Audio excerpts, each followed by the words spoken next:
Welcome everyone. Today we will discuss this topic, output and employment. So you remember what we did in the last class? We saw the three important phases of the economics school, right? Mercantilism we saw. Then we talked about classical school, new classical, and then Keynes we did not discuss, but we know that after classical and new classical school, Keynes came into picture. Mercantilism, what we said, two tenets were important. What? First thing, they were trying to procure bullion, right? Gold. Let me write it like this. Mercantilism school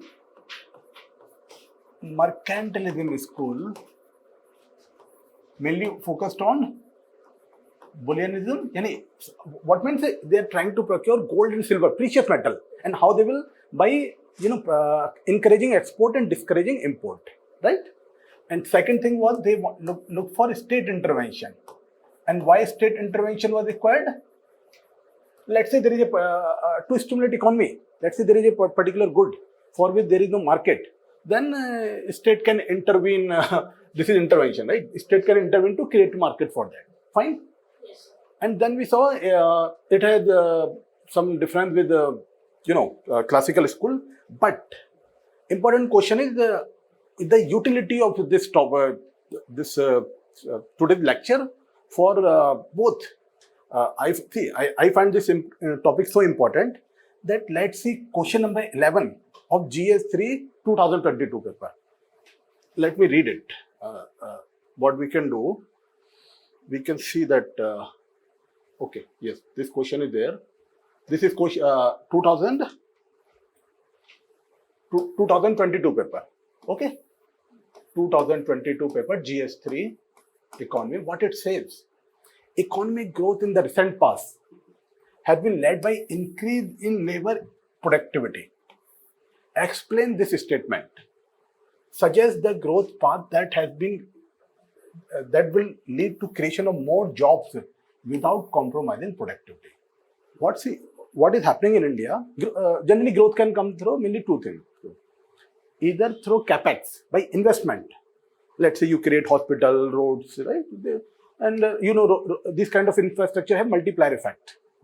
Multiplier effect means you create a road to village. Now, not only villagers can use it, but they can also use it for school, right? School, let's say there is a child born, the child can have institutional delivery. Okay, so it has multiplier effect. Now, but what is happening in India that in the at least we can say after liberalization since 1991, the economic growth, growth in GDP is mainly occurring through labor productivity.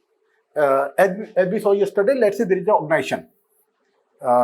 It is producing value of $100 million. Okay. Now there are, let's say, 500 employees. And this is the scene of 2001.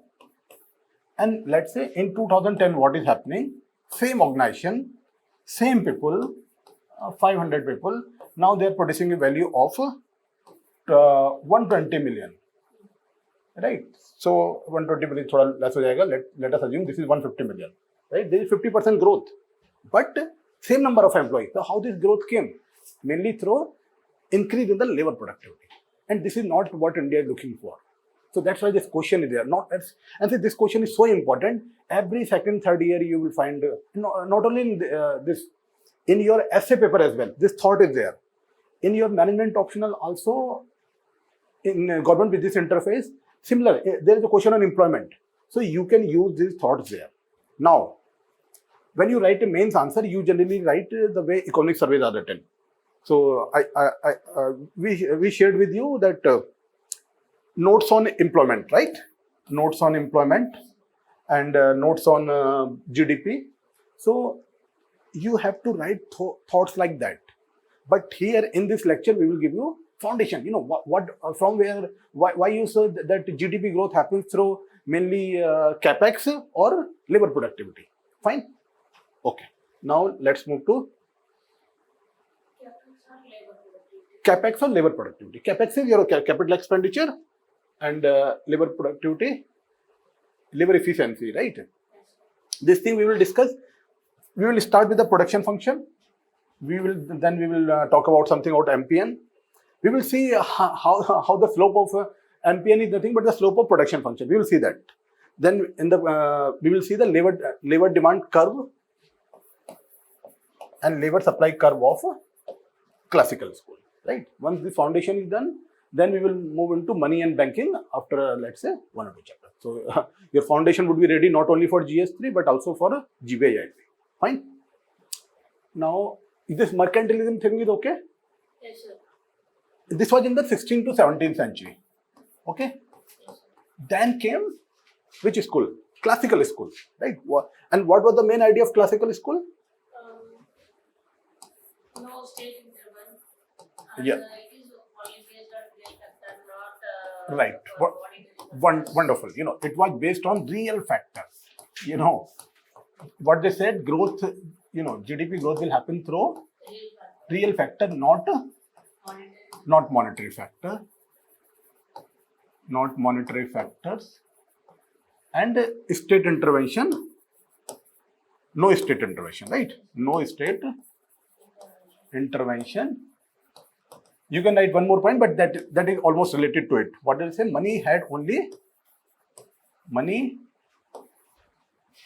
was only a means of exchange, right? It had was only a means of exchange.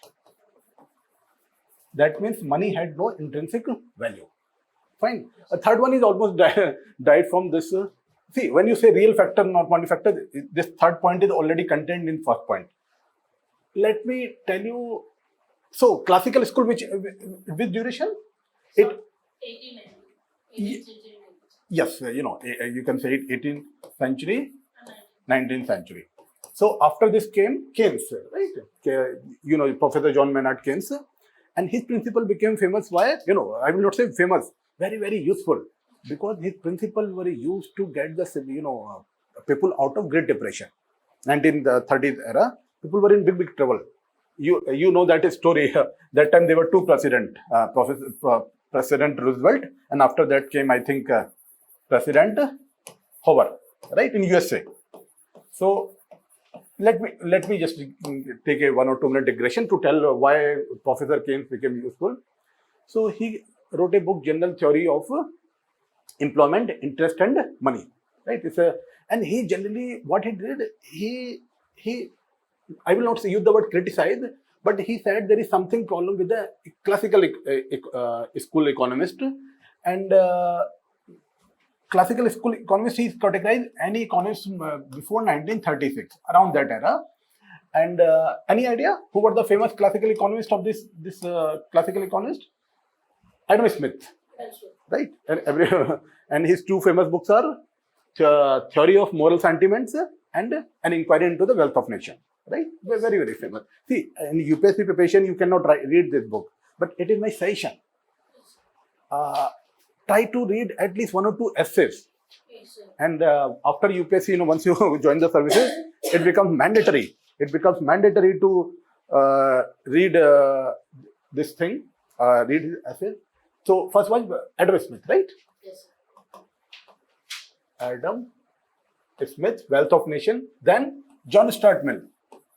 John Stuart Mill, famous philosopher, and then there were David Ricardo, Professor David Ricardo. He gave a wonderful concept of comparative advantage. Okay, and Adam Smith gave a concept of competitive advantage. Adam Smith gave concept of competitive advantage. What it is, we will discuss later.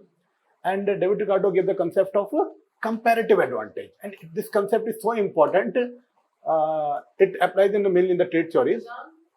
Stuart Mill, Stuart, right?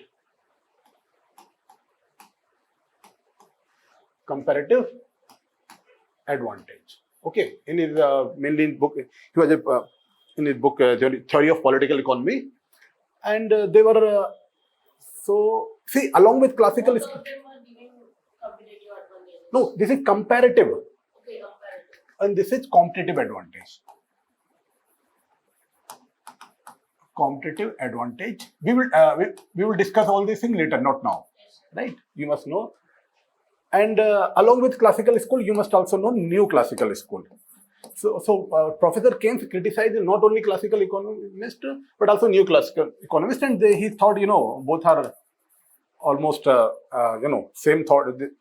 They were had same tenets, and here you have mainly two professors, who Professor Alfred Marshall and Professor A.C. Pigoy. I'm writing their name.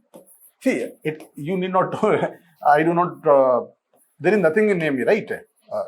But anyway, you must know. Concept is more important. Professor Alfred Marshall and A.C. Pigoy. They were mainly your classical economist. Fine. This is fine. Classical. Now you got the little bit background. Now you understand classical school mainly based on real factor, not monetary factor. What it means? Real factor means when you make investment. Let's say monetary factors. I change interest rate, right? I increase the supply of money. No. See what they said. This will not influence your output. Your output would be influenced by the real factor. Money is only as a mean of exchange. It has no intrinsic value.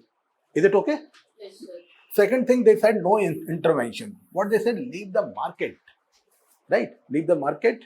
In fact, what I will do, I will read I will read a line which John Stuart Mill wrote regarding this. Let me see if I can get that.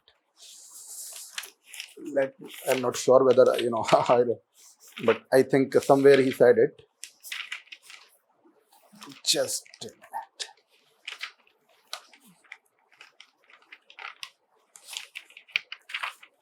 minute.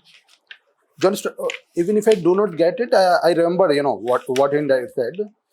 John Stuart Mill said that a legislator should not be worried about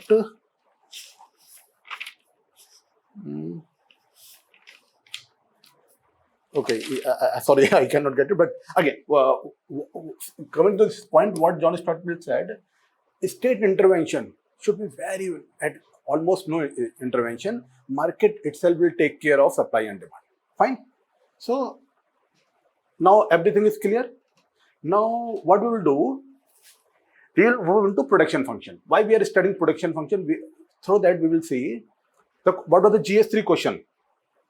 Labor efficiency rather than growth is happening mainly through the labor efficiency. So then they are asking suggest measures. And what could be one measure? Capex. Okay, for that you have to understand this function, production function. Let me write production function here. This is defined at y is equal to f k bar n. Your story is clear. We have already completed mercantile in the last lecture. Now we are moving into classical school. In classical school, we are studying output and employment. Now, what this production function says, this is your output. Here, and generally when you write in economics, it will mean either national income, output, or GDP, right? So, see, national income and GDP are not saying, but yes, it will mean two things. And how you define national income?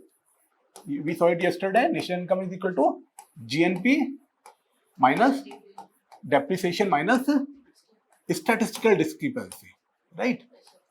Statistical discrepancy, that is your national income. Output is defined by this. So what this function is saying, your output is a function of capital. This is capital, okay? This is capital and this is your labor. Can you see? This is output means your growth, and how it can come either through capital, right? You invest something, or through labor. So what classical economists assumed that in the short term, your capital is constant. Very, very important concept. So capital, this bar indicates that capital is constant. Where? In short run. Fine. So if the capital is constant, on what your production will depend on labor, right? Supply of labor. Yes, sir. And let me define a production function. Okay, this is production function, and it is given by how? Output. Just a minute. Output is niche, this side you will have labor, and this is your output, right? That is production function. Okay, see, you observe three things here. First, it is at Constant. this is to some range, it is constant. Here it is diminishing, right? Something, can you say diminishing? Yes, sir. Diminishing, and That's negative part. this should be at least some negative, right? This is negative return. Negative return. And how you got this production function? Through MPN. MPN is what? What is MPN? See, you must know MPN is equal to labor marginal product of labor. And how we define it? Delta Y upon delta N. What it means? I say, Output by labor. if I increase one additional labor, by how much amount my output will change? Thought is very clear? Let's say there is 10 people working. If I increase one more, I get the 11th person. By what amount my output will increase? So what we observed that initially it is constant, then it is diminishing, and then it is negative. So what I will do, I will make a table so that you can understand it better, because you might be So what we will do, let's say I will need those numbers. I'm not sure if okay, this number is there. Let's say N is equal to labor, right? This is 0, 1, 2, 3, 4, 5, 6, right? Then your 0, 10. delta Y, right? Output, this is your output, and this is your MPN. MPN is equal to delta Y upon delta N. So there are 6 people, right? And I will need that number. 0, 10 to 0, 10, 20, 28, 33, 34, 32. 33, 34, 32. Fine. What is happening here? Just observe. If I have 0 labor, so my output is 0. Fine. If I have 1 labor, so what is my output? How much? I increase by 1. My labor has increased by 1, and my output has increased by 10. Any problem? No, sir. Over it will be fine. Now, if I increase by 1 more labor, what is happening here? 10. Again, same. If I increase by 1 more, so that how much is the change? Okay, this is 10. Then here 5, then 1, and then minus 2. Now observe this and observe this graph. What is happening? Initially, your MPN is constant, and it makes sense. Let's say the organization is just in the inception stage, right? So you will need employees, and more number of employees will increase the value. So can you see, right? 10, 10. So this is the constant part. Then it is diminishing. You increase more number of employees, it is diminishing. But after a time, it becomes a negative. Fine. So same thing it is. So now you understand MPN and you understand production function graph. Now tell me one thing. If I make an observation that your MPN is nothing but the slope of this production function, it makes sense? Why? Because it's constant. See, not constant. What is the definition of MPN? Delta Y upon delta N. And what this graph is? Delta Y upon delta N. That's the definition of MPN, right? Yes, sir. MPN definition is what is MPN? How will it explain to a child? If you increase 1 more employee in your organization, how much is the change in output? That is my marginal product of labor. And this marginal product of labor is coming from where? From the slope of this production function, right? Let me just write a large. This is your production function, okay? Now what you are doing? Let's say this is your Y and this is your N. So initially this is your MPN. Here it is your MPN. Here it is your MPN. Here it is your MPN, right? So here it turned negative.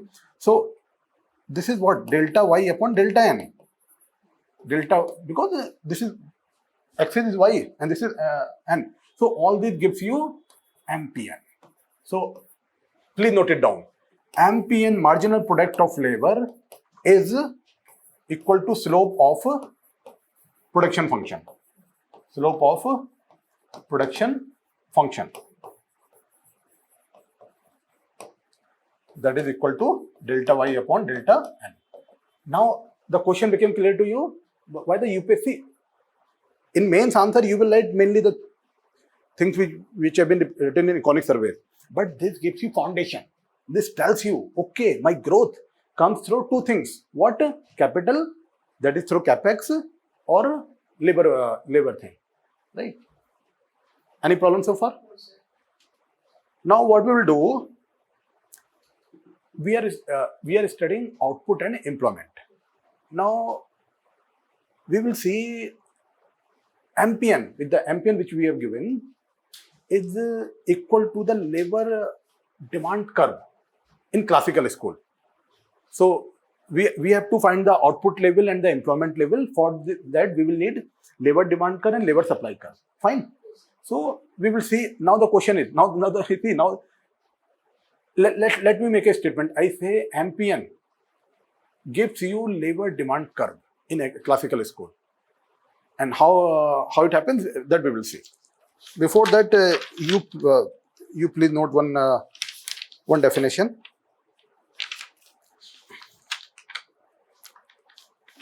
Just a minute. Please note, classical school assumes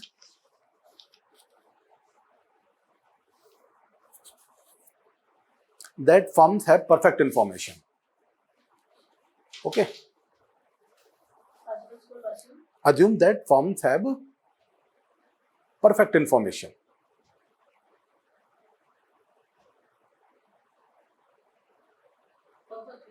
Perfect. People perfect information. See, there is not only in economics, even in finance, whether the information is symmetric or asymmetric. When you say symmetric, it means everybody knows. Everybody knows that information. There is a big debate in this.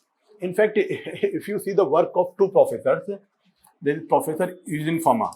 Professor Eugene Fama, he has done, he has invested his life in, concept like three-factor model, right? And he in portfolio management, portfolio theory. I will not say, see, his three-factor model is an extension of CAPM model. CAPM model is, capital asset pricing model, which is studied in finance. Okay. So, Professor Eugene Fama and Professor Robert Schiller. Professor Robert Schiller, both of them, just all their life, they discuss one area. I will not say all their life, but mainly on one, whether the information is symmetric or not in market, right? What happened? See the coincidence. Both of them got Nobel Prize in the same year, but they were discussing. Their conclusion were different. One side information is symmetric, another side information is not symmetric, right? But all their life they invested in this concept, and it's very, very difficult to say whether the information is perfect or not, right? General view is that information becomes perfect after a time. In the short run, it is not perfect, but after some, everyone knows it. That is the general view. Fine. Now,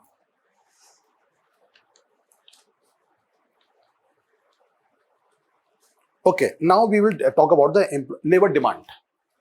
Just write out. Sorry. Labor demand.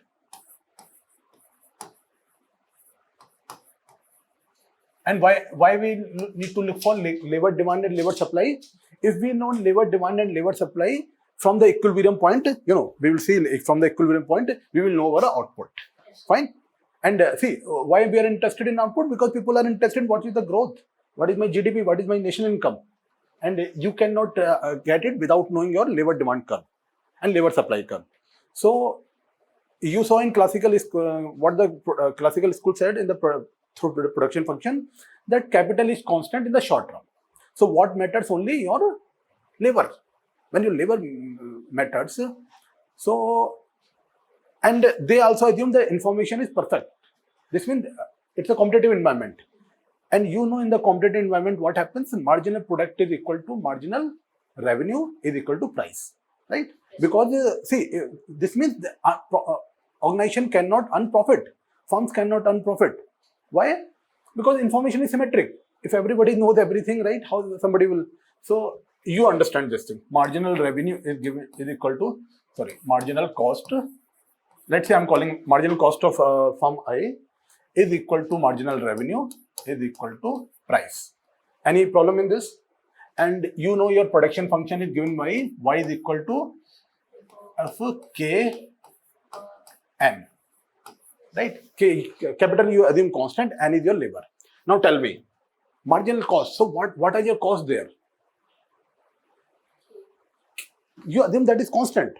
So in the short term it is constant, you will not take into this consideration. So what is your cost only? Labor. Now see, you assume that constant, right? That is assumption. See, in assumptions are very, very important in every field. Even in game theory, you say rules are data. Rules means what you assumed, that is the data. Here also, if you take away this assumption, this all theory will collapse. So marginal cost is equal to your just the cost of labor. And what that cost would be? Let's say you are paying some wages, right? Suppose I write this thing. This will be equal to MPNI. What it means, this is the wage you are paying. And this is MPN. And what MPN means? MPN you just saw is delta Y upon delta N. And that is indirect. That means if you add one more labor, how much is the change in output? So marginal cost of labor means one additional output, what will be the cost of labor? And how much wages you are paying to that labor? Let's say you are paying 100 rupees. And that guy is producing, that labor is producing, let's say 10 products. Why I'm writing 10? Let's say what it means. If you add one more labor, you get 10 additional output. So that's what I put it here. So what it becomes, your 10 is your marginal cost of labor. Any problem? Both formulas are convincing? Yes, sir. Okay. Now what I say, in the given the assumptions of symmetric information, perfect information, and what? Competitive environment, I can equate it equal to price. I can also equate it to price. So indirectly, your price become W upon MP and I. I here indicates simply I firm. Let's say there are many firms, we are talking about the I. Any problem? No, sir. Now, can I write MPN? MPNI is equal to W upon P. Any problem here? No, sir. See, okay. See, I've just done the algebraic manipulation, but try to visualize it. What it means. See, this thing you understand. This is the additional number of output for labor. The output is And what it means. This is the wages. And this is by P. So wages upon, what is the wages upon P? Can you visualize it, what it is? the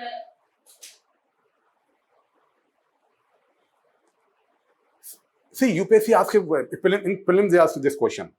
We saw what is GDP deflator. Nominal GDP upon real GDP. Okay? That's fine. GDP deflator. So how we got it? Why take into consideration? You take out the effect of inflation. You move from nominal to real. Similarly, when you take into consideration of prices, you get the real wages. What? W is your money wages. Money wages means the money you are paying. But W upon P is equal to real wages. Any problem? You got it? See, let's say I'm paying somebody 100 rupees in 2001. And if you pay same 2010 also 100 rupees, let's say 105. So they will say, okay, I'm getting more, but what is the what value of my money, wages I'm getting? So he or she will try to look the real wages, right? Let's say inflation in 100 rupees, you can buy, let's say, 10 kg rice. But here you can only buy 8 kg rice. So this employee would not be happy. He will say, my real wages are decreased. And see, in economy, this is happening. Not only in India, but worldwide, mainly in US, your real wages have been decreasing, especially among blue-collar workers. Okay?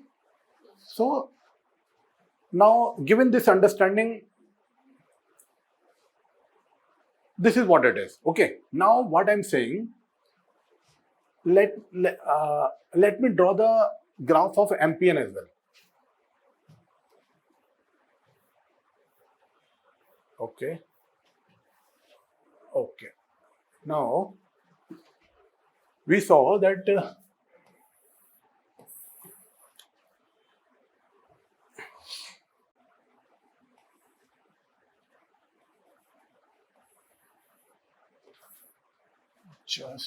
is constant return, diminishing, and negative. This is just a minute. Employment real wage. Okay. Yes. And employment. This is a real wage, and real wage is given by WP. Now you remember the production function graph. Okay. And we saw in production function what was there? It was constant to some extent, then diminishing, then negative return. And we also saw the slope of this production function gives you MPN. Now I'm trying to plot it here. Initially, it is constant. Okay? So can you see the constant part? Then it is diminishing. Then it has a negative part. Okay? Any problem? Now,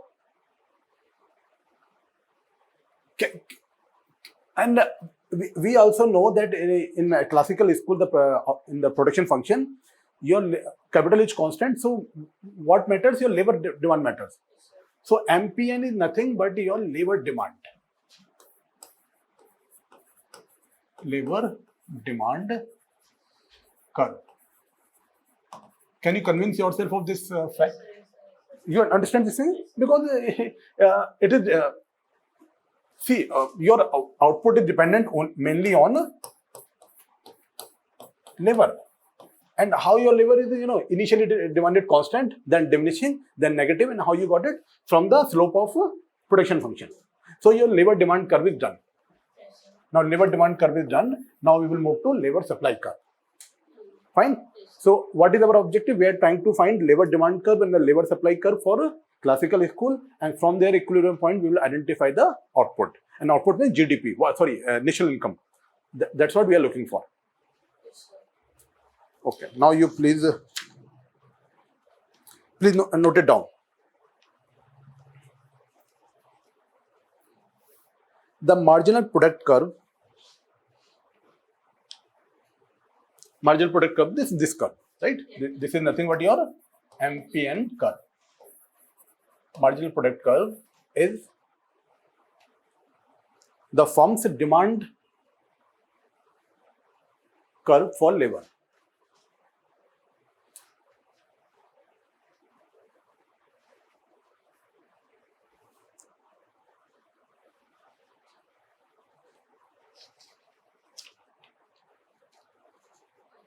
Fine, very, very important point.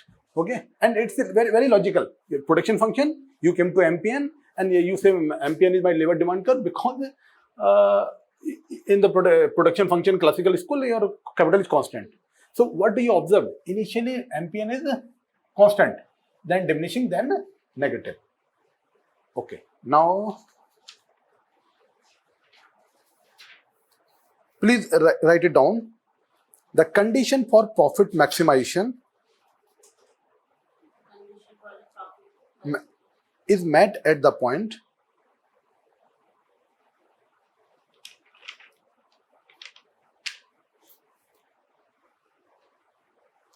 where MPN equal to real wages. MPN equal to real wage. What it means, let me also show you this thing. Let's say this number is 1, 2, 3. Real wages. See, wherever MPN is equal to real wage, that is the point where your profit maximization will happen. 5, 6. Let's say this point is there.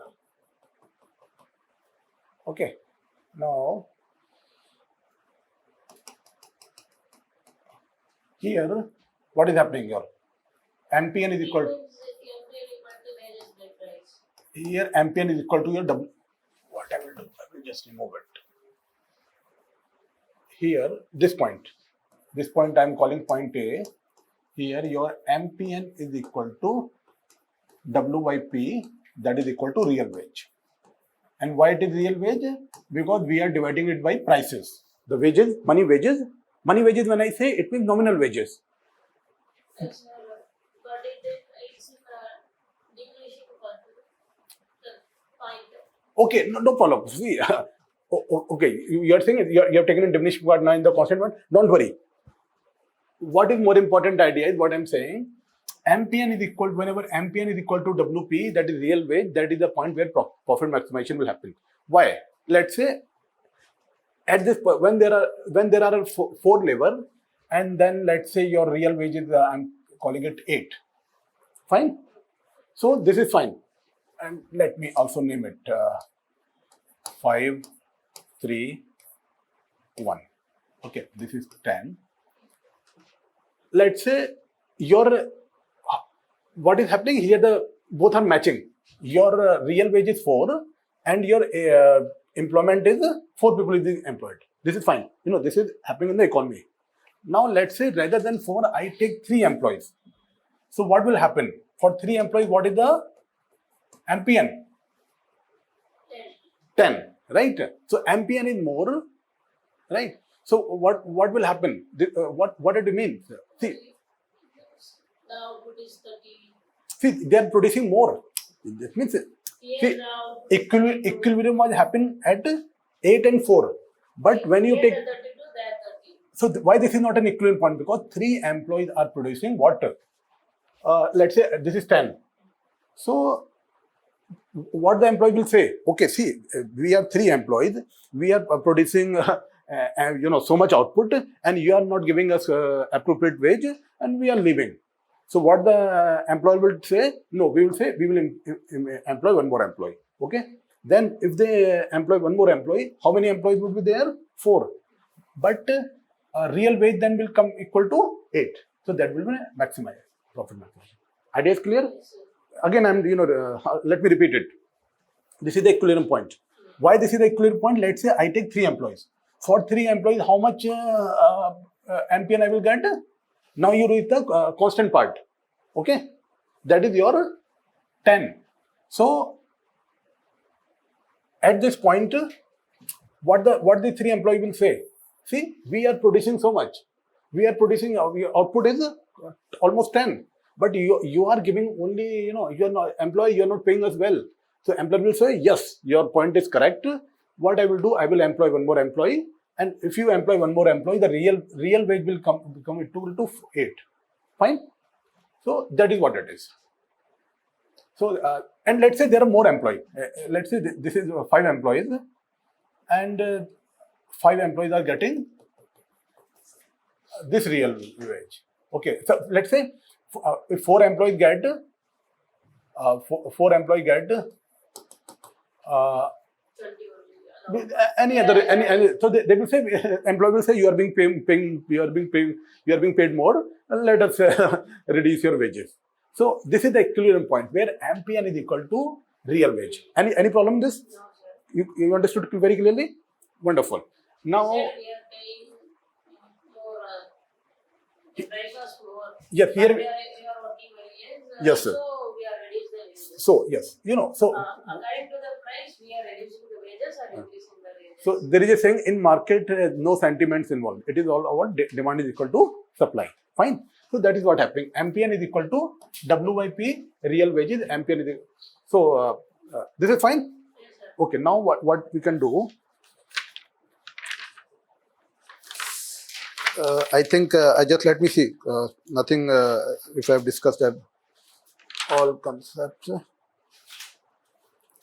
you can write this thing. The labor demand curve. The labor demand curve is downward sloping.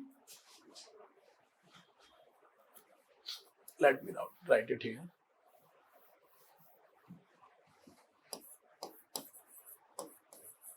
The labor demand curve, and labor demand curve is nothing but the MPN curve. Okay, is downward sloping. Why? Because of law of diminishing return. Law of diminishing return. Very important. See, in simple one, what it says, let's say somebody is hungry. They might eat, one bowl of rice, at max, 1.5. But after that, there is no very little value, right? So that's why the labor demand curve is downward sloping due to law of diminishing return. You saw even in when we plotted when we draw the MPN table. So as you keep on increasing employee, your MPN was decreasing. Fine. Yes, sir.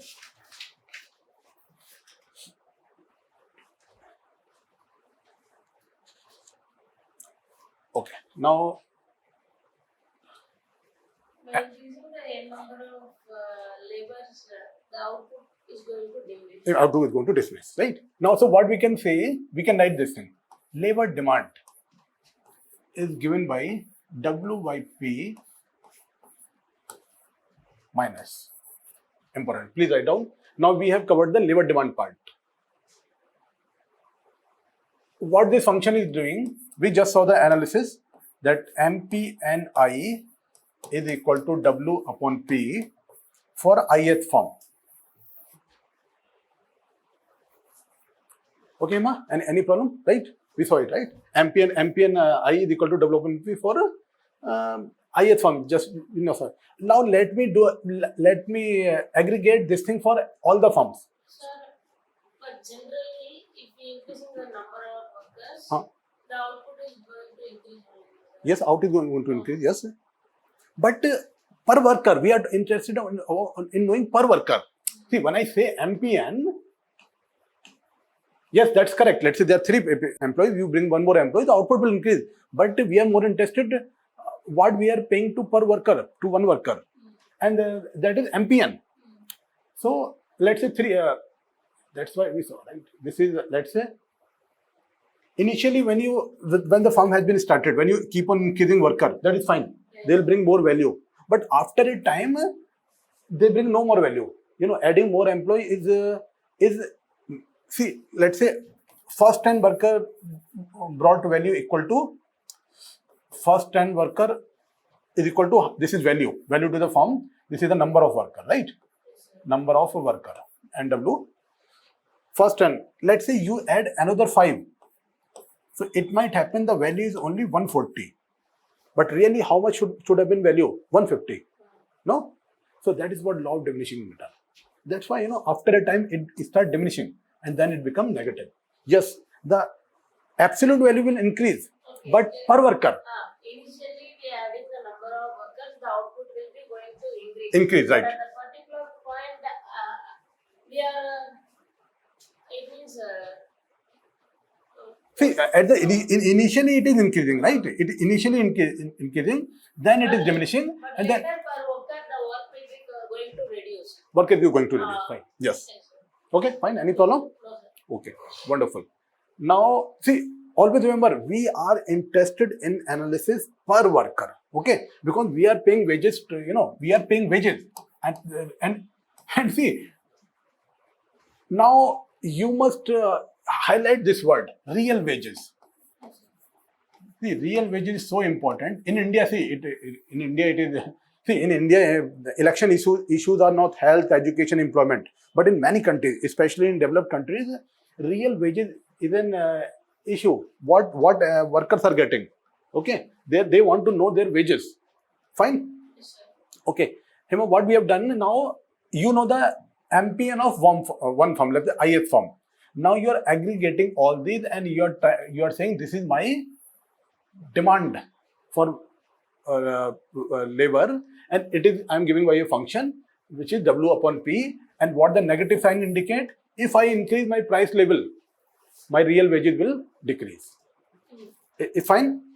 Yes. MPNI is, see what I'm doing here. If you are increasing the wages, increasing the price, the Wages wages will will- reduce. Or else if you decreasing the price, wages will going to increase. See, if you increase the price, your labor demand will reduce. Why? See, you have to look the labor demand from the perspective of employer. Let's say there is an organization. If the real wages is increased, so that particular organization would be less inclined to hire more number of employees. So that is also a problem. When see in economy, when everyone says why you do not increase wages, for workers, they say if we increase wages, employment will reduce. And see, as per the classical school, as what the classical school say, if you keep on increasing wages, what it means, real wages. If you keep on increasing wages, real wages, then your labor demand from the labor which organization wants will decrease. Why? Okay, give me the logic why it will decrease. One mathematical logic is simple. This, right? You will say real wages decreasing means, see, when I say real wage decrease, what it means. Let's say I am getting 100 rupees today and 100 rupees after 1 year. But today, let's say I need 1 liter milk per day, right? Today, I can get in 100 rupees, I can get 1 liter milk. But after 1 year, I can get only 0.8 liter milk. So, can you see my real wages has decreased? This is money wages. This is nominal wages. I have to bring it to the real wages by taking into consideration inflation, because here inflation is more. Otherwise, if the inflation would have been constant, I would have got 1 liter. But here I am getting only 0.8 liter. Let's say if I get 1.2 liter, this means inflation has reduced. It is deflation. Okay.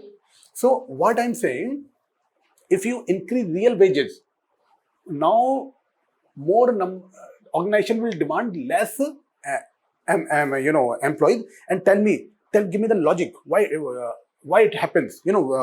See, you can say it like this.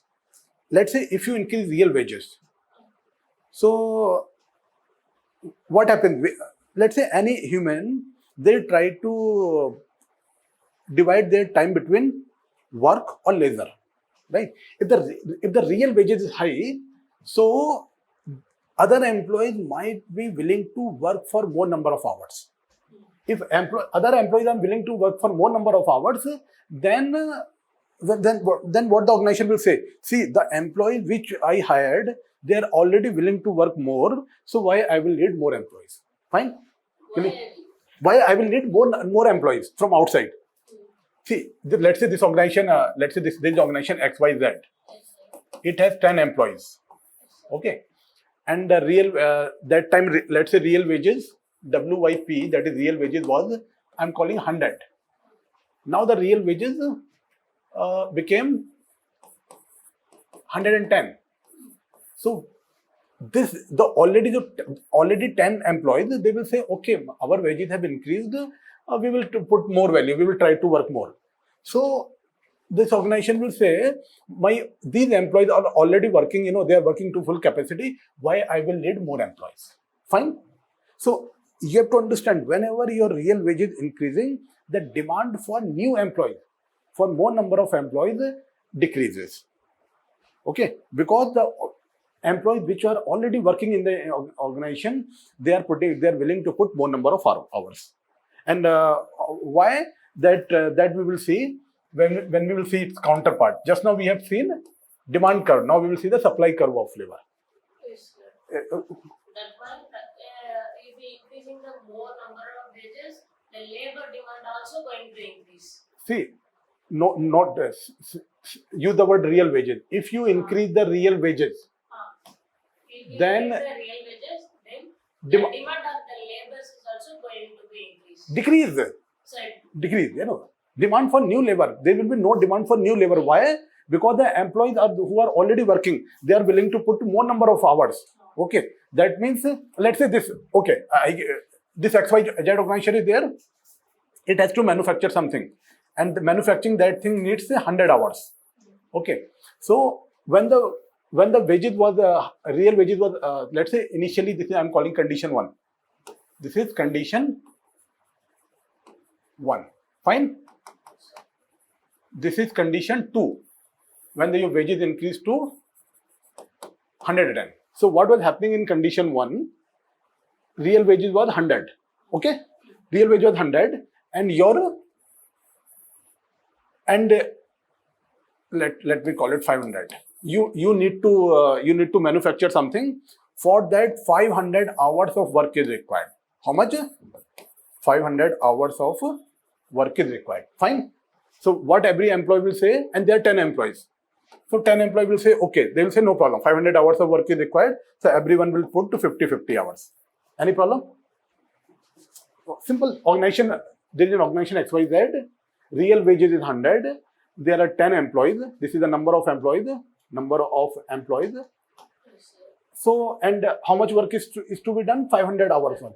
So they will say no problem. We will put 50 hours each. Fine. yes, sir. Now, suppose the real wage increased to 110.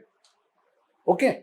So they will say even if the They work, have to work 55 hours. let's say real wage increased to 110, and the organization say my work has now also increased from 500 to let's say 550 hours. So they will say no problem. No problem, organization XYZ. We are 10 people. If you pay more, we will work now for 55 hours. See, this is human psychology, right? It happens. Now, when now what the organization XYZ say? See, now I have increased the real wages. So the employees who are already in my organization, they are willing to work more. Why I will need more employees from outside? That is why whenever real wages increases, demand for labor means outside labor. The people who are looking for wages, they will not get. Got it? Hima, fine? Yes, sir. Okay, wonderful. And you understand what this negative sign means. It means whenever your price will increase, your labor of demand will also decrease. So keep this thing in mind. Whenever the price is increasing, means whenever there is an inflation, what will happen? Labor demand is Real wages will increase and labor demand will decrease as per the classical score. yes, sir. Wages are increased. See, when When we are increasing the prices, wages are going to increase. Sir, decrease. decrease, right? The wages will decrease because see, P is in denominator. Fine. Not a real wages. Whenever we are increasing the prices, Huh. the wages are going to be decreased. Decrease, yes. Fine. Yes, sir. Okay, now we will move to the enough on this. Now we will to the supply part. You have seen the labor demand. Now we'll move to labor supply.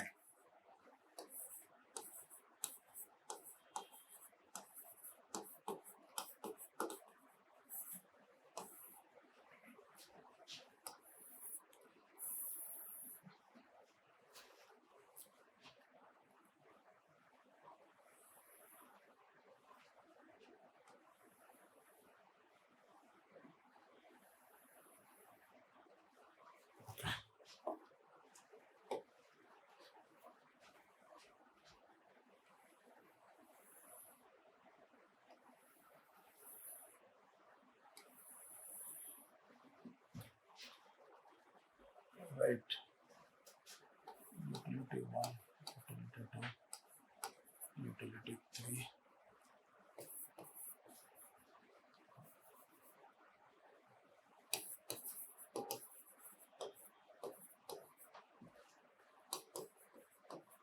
Orders.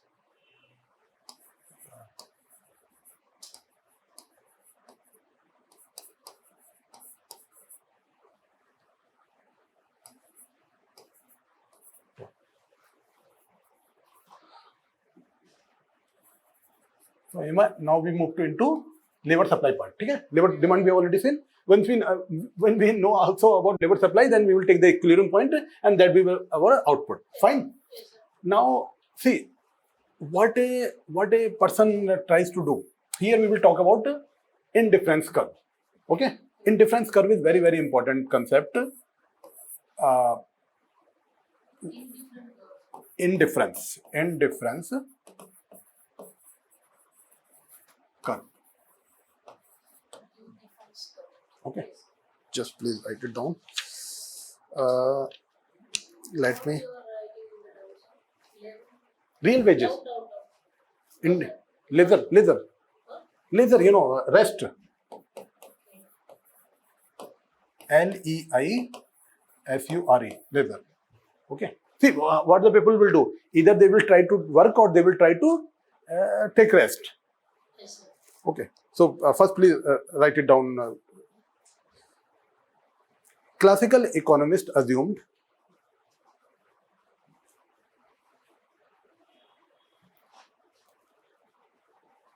that the individual attempts to maximize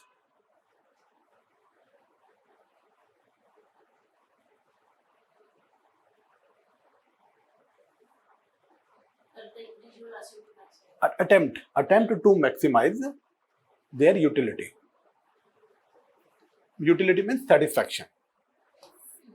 See, whether this assumption is correct or not, there is a big debate in this. We will not go into that. But yes, what we say, every human wants to maximize their satisfaction. Right? It is inherent. Let's say anyone, let's say somebody wakes up in the morning. So what they might be their satisfaction? Going for a walk, right? Maybe let's say in South India, in South India people listen to that MS Subbalakshmi Suprabhatam, right? It's a culture. So that is satisfaction. Then anywhere. So what is every human being is trying to maximize their satisfaction, and whether it is correct or not. See, in economics there is a big debate. Many assumptions are based on rational choice paradigm.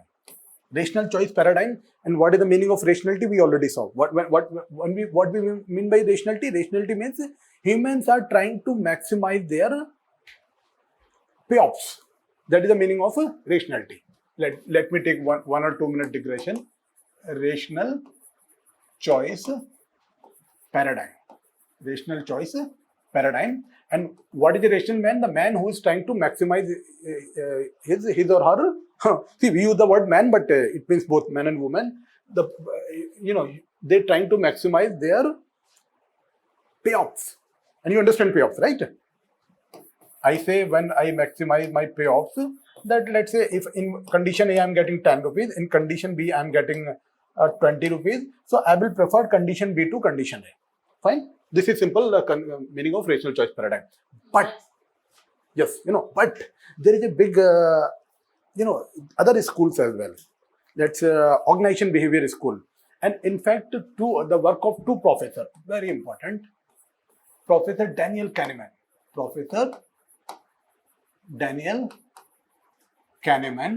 Okay, he gave prospect theory. What he gave? Prospect theory. And Professor Richard Thaler.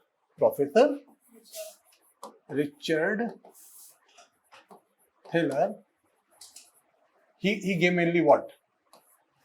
Richard Thaler, Professor Richard Thaler mainly knows for nudge theory, right? Nudge theory. And what is nudge? Nudge is you say you want to change something, you want to change attitude. Through nudges, through a small effect. So they are mainly economists. I will not say they are not economists. They are economists as well as psychologists. They say we cannot completely rely on rational choice paradigm. Humans are not completely rational. They have both IQ and EQ. Both behavioral schools as well as your rational choice paradigm is important. Fine. So this utility, the curve which we are studying here, it is mainly based on, I will not say only Bernoulli's work, but yes, we studied Bernoulli theorem, right? From Bernoulli we moved to binomial. can you see how the things are connected? Bernoulli gave this foundation. Although many economists over the year, they refined it, but one can trace it to Bernoulli. What Bernoulli says, rational choice paradigm. Humans are, they try to maximize their utility. Fine. Given this background, what we are looking for now, we are looking for labor supply. And we assume that what this graph says, graph says, let's say there are 24 hours in a day. So what humans can do, one choice could be invest, let's say, this much hour into rest. This is your rest, okay? And this much hour into work. Fine. Second choice could be invest, I'm calling it point A, point B, and point C.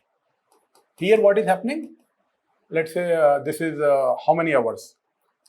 Let's say 18 hours.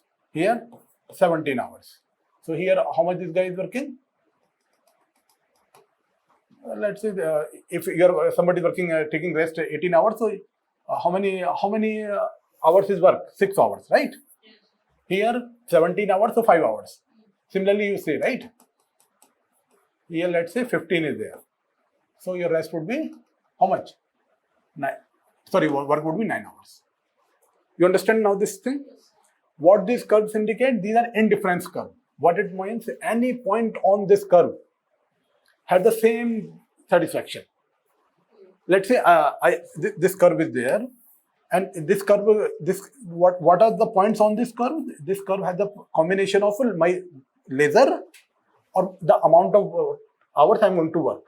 So if I take any point in this curve, I am indifferent to those points, and that is from where this indifference word came into picture. Fine. Okay, ma? Wonderful. Now tell me, let's say, which point you will select? You will select point A, point B, or point C? Point B. You will select point B. Why you will select point B? Because Okay, you think I will take, a combination of, rest and... rest is also, rest and work both are equal. See, here rest is 17, right? And the work would be 7 again, right? Our work will be 7 hours. Okay, you say you will prefer this one. But let's say somebody says, okay, now we are going to... Would you be willing for 9 hours if that organization pay you $1,000 per day? Maybe you will say, why only 9 hours? I will work even for 10 hours. No, you might say like that. See, this is a big money, $1,000 per day, somebody says. So maybe. But rest, we have to sacrifice our rest. That's fine. But what my point is, as there is a human tendency, if you keep on increasing wages, they might be willing to put in more number of hours. No, at least if somebody pays me, $1,000 per hour, I would say, okay, why only 9 hours? I will work even for 12 hours. Okay, that's fine. So try to understand this. This is the point I was trying to make that as you keep on increasing real wages, the employees are willing to work more, but your employment decreases. Some will not want outside employment because they will say the real wages are increased, my employees are willing to work more. Fine. Yes, sir. Now, so you understand. See what this red line indicates. This indicates your real wage line. Can you see these red lines? Yes, sir. This is red line 1, this is 2, this 3. Yes, sir. And see here, what is my real wage? Here my real wage is 2. Yes, sir. Okay. See, this vertical line is W upon P. And here my real wage is 2. Here my real wage is 3. So now which wage you would try to know? So which point now you will choose? Now you will try to choose C point. You got the logic. Because if you increase wages more, you might be willing to work more. But a point might come where, let's say, they say, okay, you work for 18 hours a day. 18 to ज़्यादा हो जाएगा. Let's say 16 hours a day. then you will say, no, okay, whatever the wages, no, I cannot work for 16 hours a day, right? Means a human will say, 10 is okay, 12 is okay, but 16 hours who will work? So there might be, that's why this graph become backward curving, right? So do not worry, we will discuss in detail, but I'm just, so this is the point. See the point where humans will try to catch this. And what this slope indicate, that utility, this indifference curve, and this we will call it real wage line, where they are tangent to each other. That is the point you will select. Fine. Now, given this background, tell me, can I draw the labor supply curve like this? Just a minute. Now, what I'm doing, I'm drawing labor supply curve. What I'm saying, okay. Now, real wage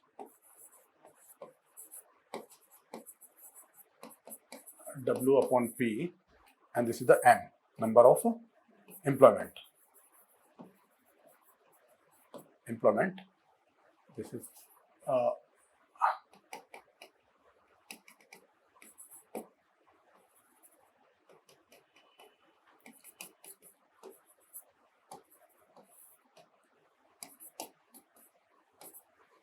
you understand this? Yes, sir.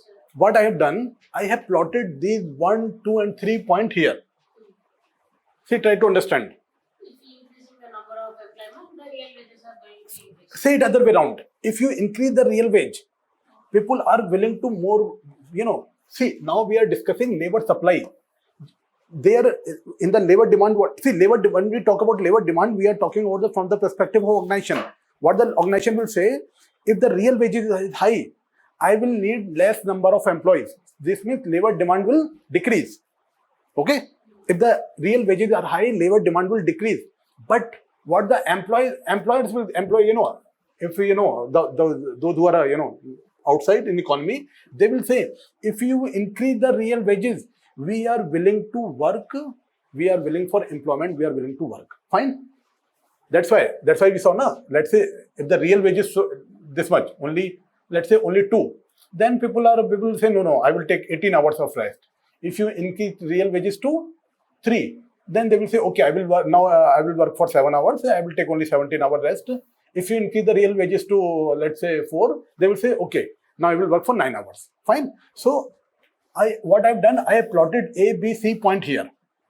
So what is happening? If you keep on increasing real wages, this is real wage. Okay. If you increase, so can you see this A point? Here the employment, let's say this is 20 people, 30 people, 40 people. Okay. So what is happening? If the real wage is A means real wage. So less number of people will work. If you increase the real wage, more number. If you increase even more, then more number. Fine. Any problem?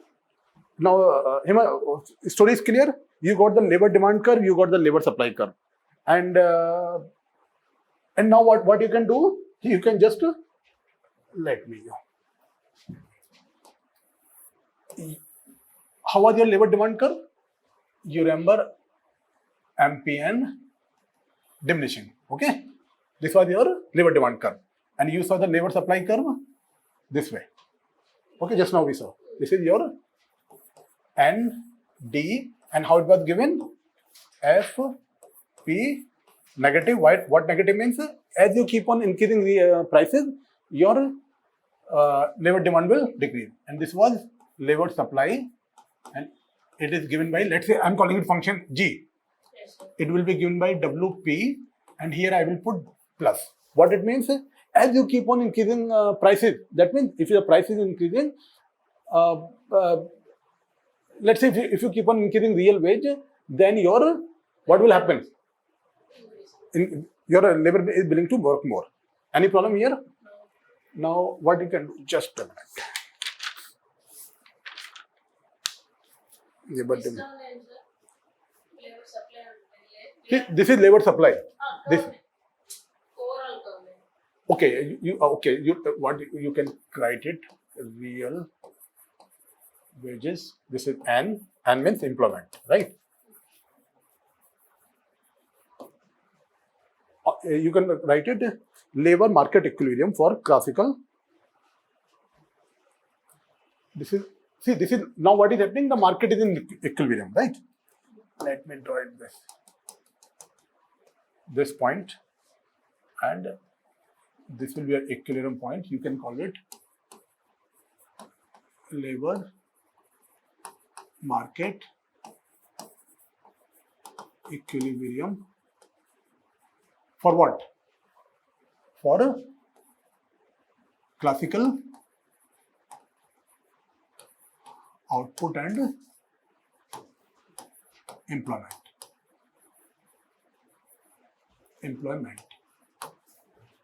Fine.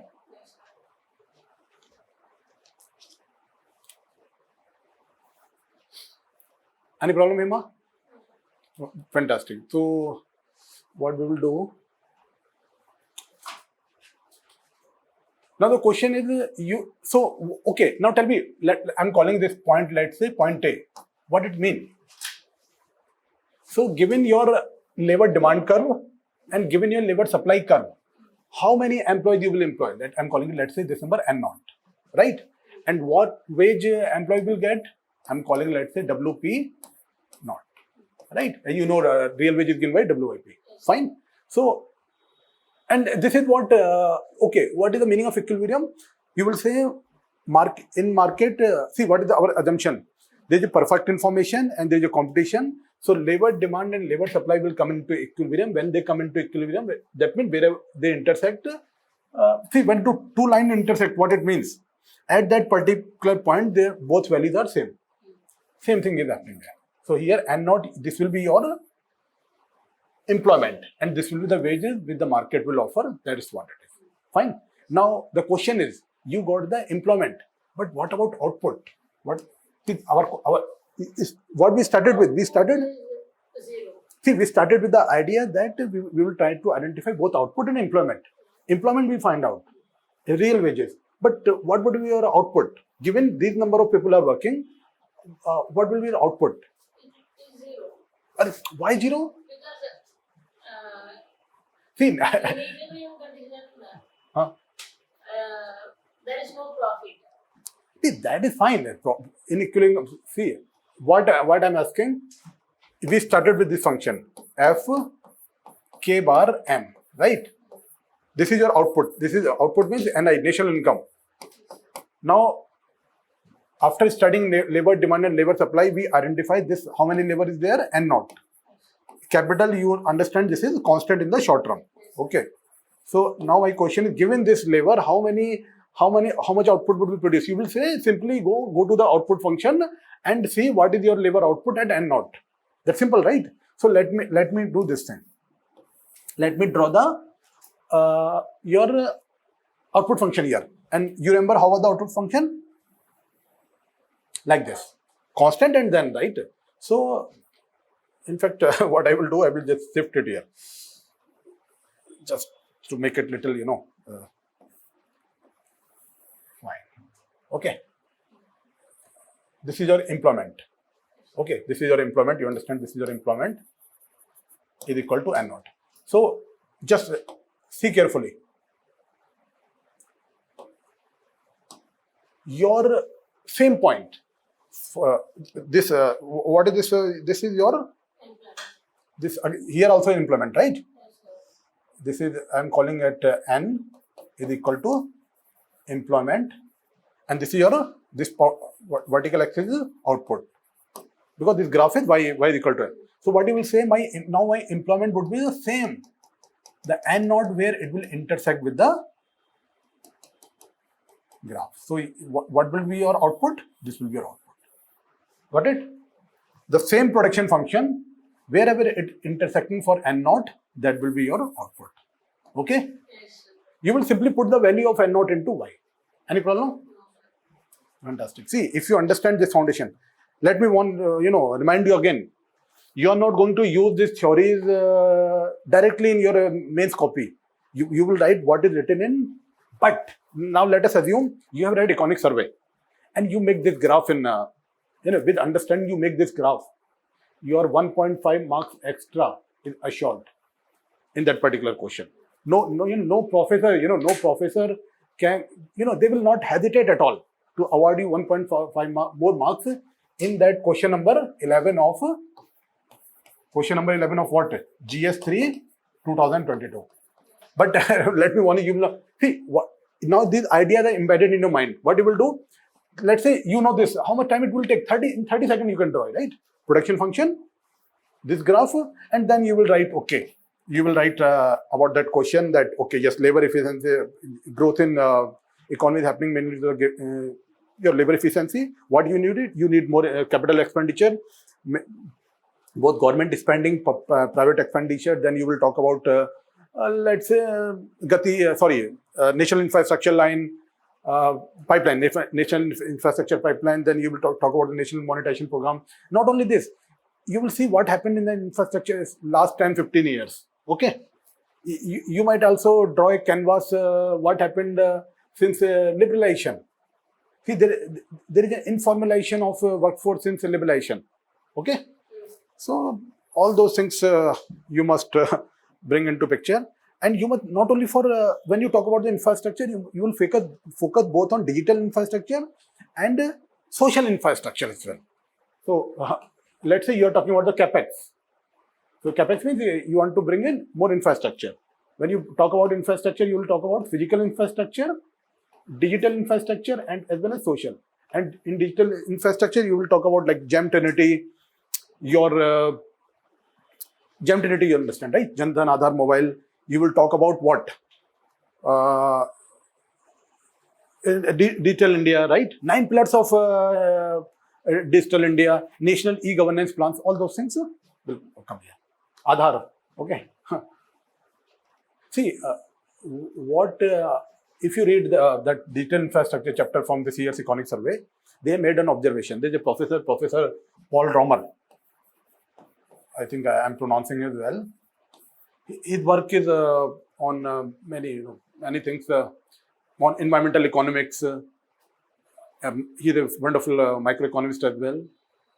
What he made an observation, even economic surveys have written it, that India's Aadhaar, it is one of the world's, not of the one of the best, but it is the world's most sophisticated ID program. In world, because see, where you will find 130 crore people having Aadhaar card, right? So that's what it is. Fine. Yes. Okay. Now, wonderful. Yes, sir.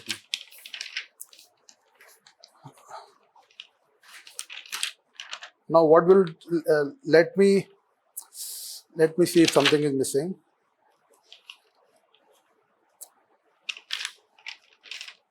Okay, here I would like to make an observation. What happened? Let's say when we were talking about utility curve, you saw there were 3 utilities. This was one utility curve, this was second, this was okay, this should be tangent, right? And this was the third utility curve. Okay. So what we saw, to maximize our utility, we generally chose this. We chose U3 over U2 and U2 over U1. Why? Because we want to maximize our satisfaction, and this maximize our satisfaction happens when we choose the northernmost point.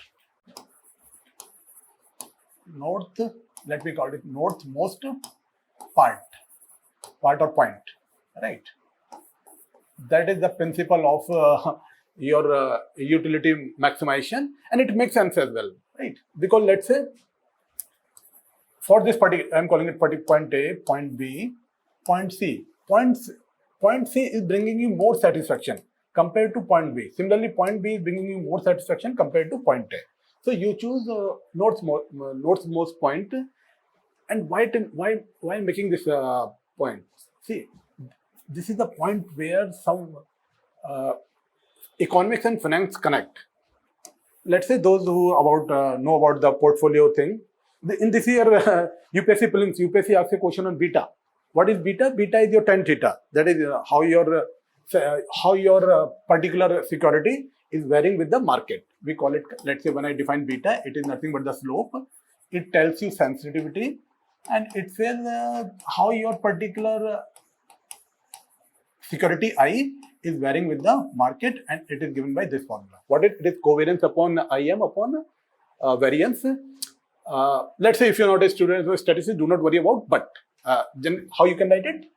Let me also write the formula. It is given by sigma, covariance is given by sigma xi yi upon n minus sigma x bar y bar, and variance is given by sigma. Okay, here it is m. So I should write here m, and just to differentiate, I will call it m. Here xi, here it will be xm. No, x. Let me call it. This is y na. Ym square upon n minus ym bar whole square. This is your variance, right? This is your. See what it says. What you're trying to find here? Beta means there is some relation between the security I return and the market return. Fine. And you are saying how the return of the security is varying with the market.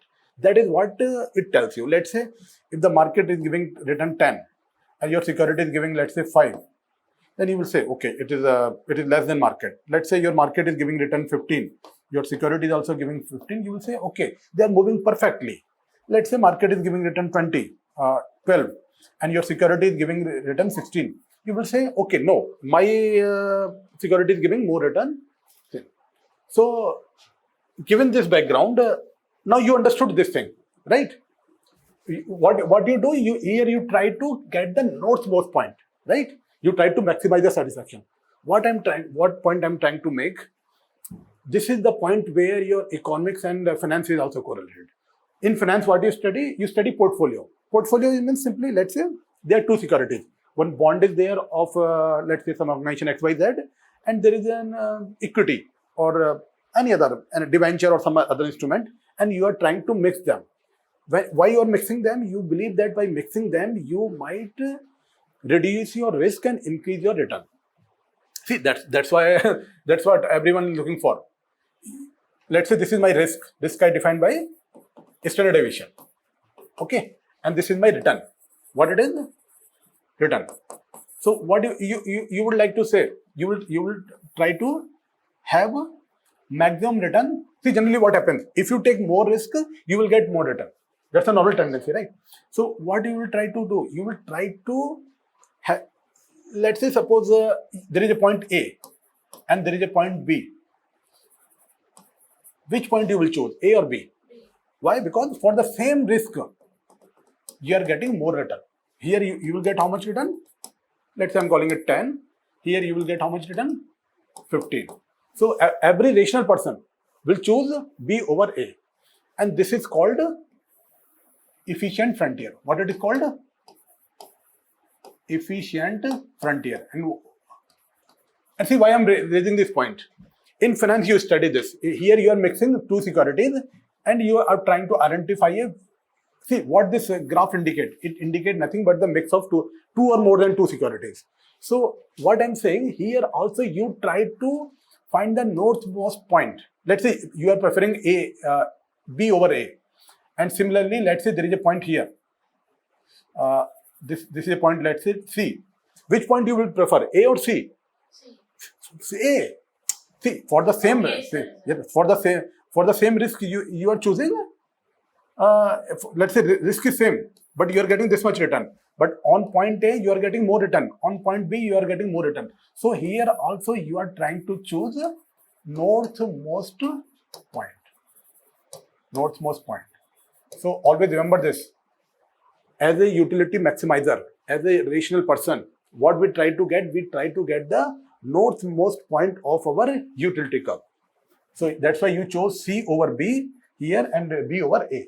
Similarly, in this graph also, which is related to finance and which is generally called efficient frontier, what is happening here? You are choosing northmost point. Fine? Any problem? I understand it is a little bit digression and deep concept, but no, I will not say it is very deep. It is a fundamental concept. Okay? So, you also try to maximize your you try to for maximize the return, right? And how that happen when you choose the northmost point. Fine, northmost. You saw na, in these 3 points you chose B. Similarly, let's say there are 3. Okay, to give me one more example, let's say there are 3 more points. This is A dash, C dash, and B dash. Which one you will choose? A dash over C dash and B dash over A dash. Because for the same risk, I'm calling it this one. You are getting more return here. Fine? Okay. So this is what it is. Now, please write down a line.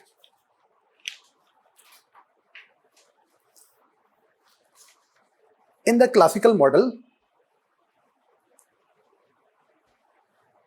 the label of output and employment are. In the classical model, the label of output and employment are determined solely by supply factors. And please, highlight supply factors. When you solely by supply factors. Supply factors.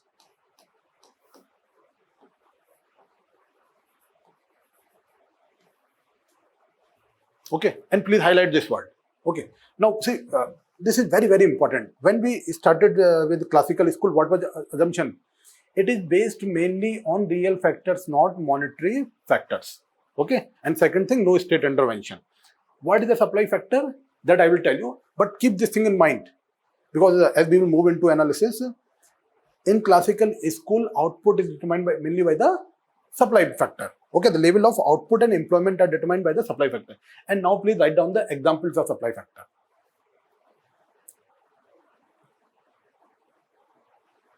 Okay. Forget. Even if you do not know what a labor supply factor, you remember just now we saw the analysis. What we did, we saw the supply curve. Okay, supply curve was like a G of W upon P, right? And your demand curve was nothing but your MPN. And this was your demand curve. Demand curve and F of W by P. And you saw their intersection point, that is your equilibrium point. So whatever is influencing these two graphs will influence your output and employment. See what this point gave. This point gave you employment, right? How much employment will be? I'm calling it N naught. So whatever factors will influence the position of this labor supply and labor demand curve will also influence your employment. That's fine. Any doubt here? And later how you identify output? See, this gives you employment, but you also need output. And output, how you find out? You projected this thing on the aggregate demand. Okay, this function y is equal to F K bar N. This is your production function, right? This is production function. And what you said, where my N naught? N naught means the equilibrium employment which you got from the intersection of labor supply and labor demand curve of the classical school, that will give you your output. So what my point is, whatever will influence the positioning of these three curves will influence your output and employment. Output you will get from this curve, and employment you will get from this curve. Now tell me, here what is influencing aggregate supply curve? Capital is influencing? No, sir. Capital is influencing only in it's not influencing in the short run. Okay? N is influencing. What about this? There also it is influencing. P will influence. Money, wages will influence. Okay? So that's what. This is the way you have to visualize. Now please write it down. In the classical model, the factors that determine output and employment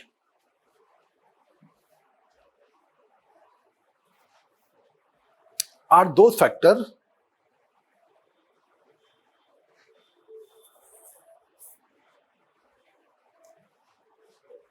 that determine the position of the labor supply and labor demand function, NS and ND.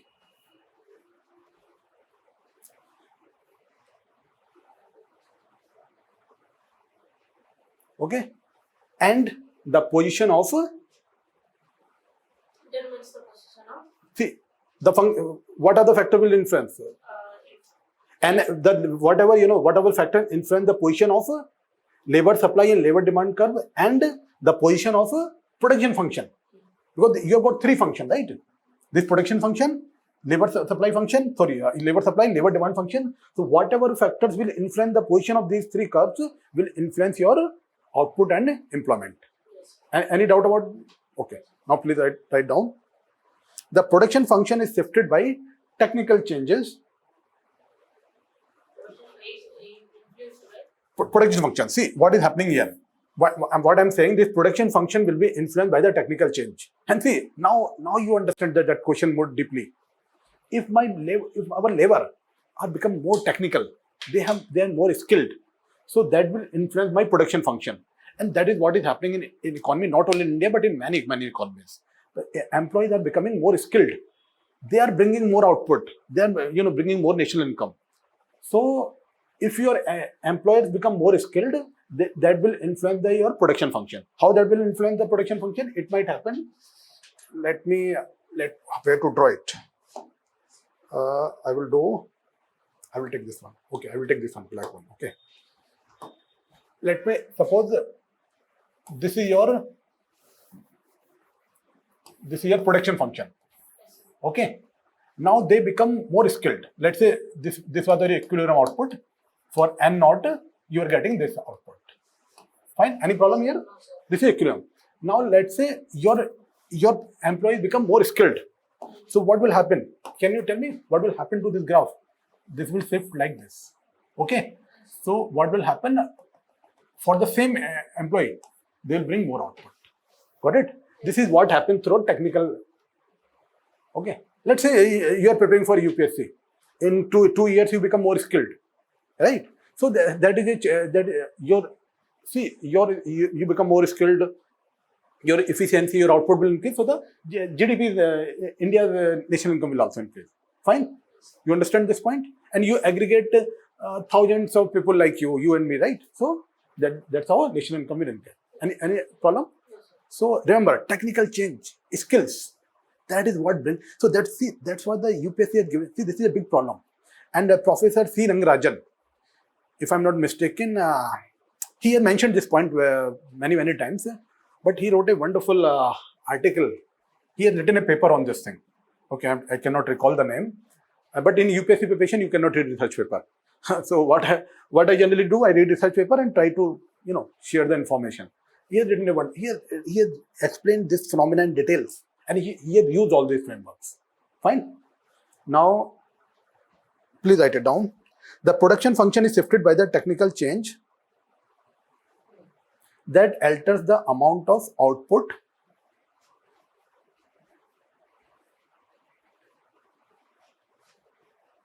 forthcoming for given input levels.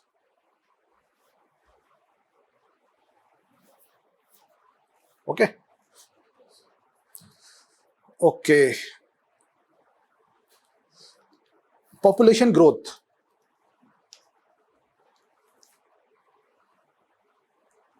Would shift the labor supply curve to the right.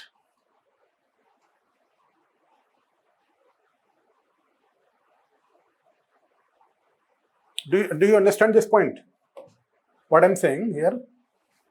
This your labor supply curve was there, right? If there is population growth, it will shift to the right.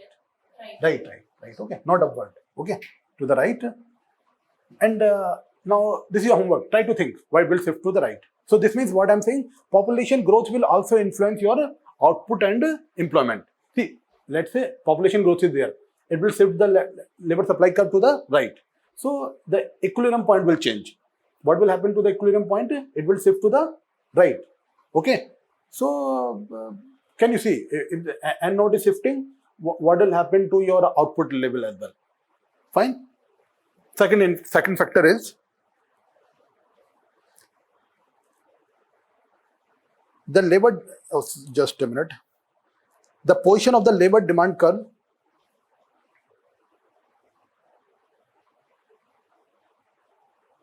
will shift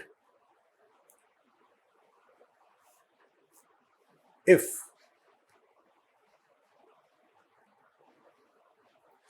the productivity of labor changes due to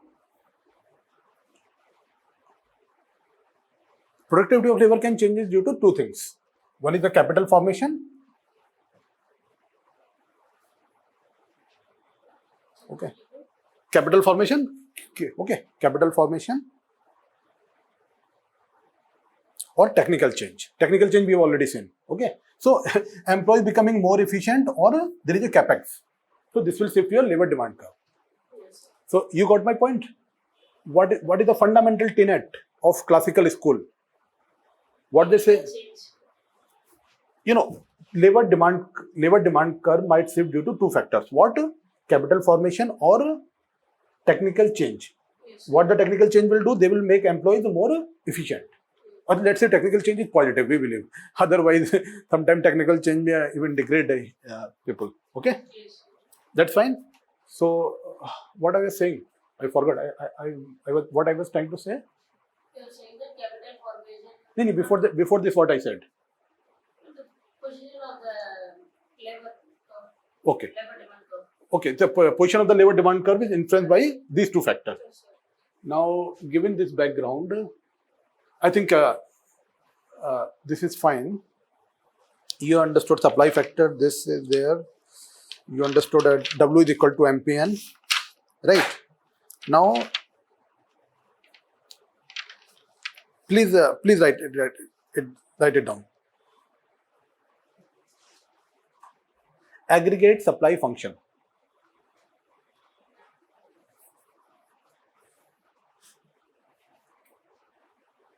Okay. So, my story is clear. What in the last page, what we said, that in the classical school, output and employment. Output, because we are concerned mainly about the output and employment. We see why we are doing all this thing analysis to know our employment level and our output. Employment is important because livelihood of the people are dependent on them. Output is important. Growth and development will depend upon output. So we are doing all this analysis. So what we realize, the classical school said that output and employment is dependent on what? Supply side factors. Supply chain factor. That's why you wrote the examples of this, no? Your capital formation and see. Sir. I think you have written already. I just see in one paragraph that in classical model, the level of output and employment are determined solely by supply side factor, Yes, sir. right? So these supply factors. And what are those supply factors? We just saw. Any factor which is influencing the position of labor supply curve, labor demand curve, and production function is called labor. And what those are? Capital formation, technical change, population growth, and all those things. Fine. Yes. Now this is fine. Now what we can do? Now we can move into aggregate supply function.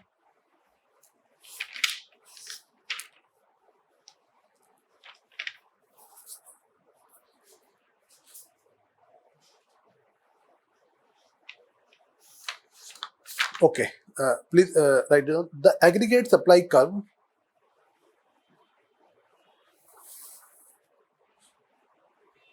shows the total output firms. Shows the total. The aggregate supply curve shows the total output firms. The total output, the total output the firm will supply at each value of the aggregate price level.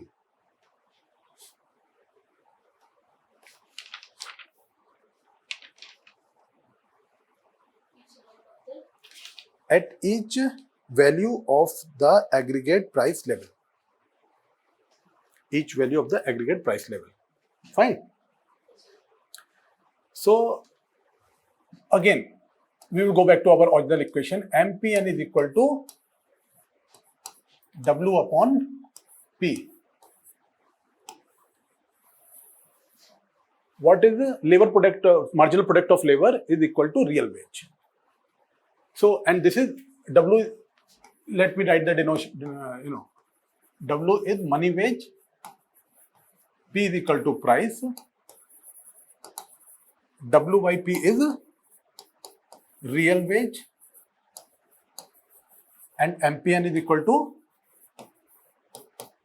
delta Y upon delta N, and it is given by what? See what it means. If you add one more employee, how much is the change in your output? Any problem? And you understand this relation and how we got this relation, that is also clear. From we are got it for the analysis that marginal cost is equal to marginal revenue, and marginal revenue is equal to price at in the classical school when the information is symmetric and the market are competitive. Okay. Any doubt about this? So given this, now we will make a point.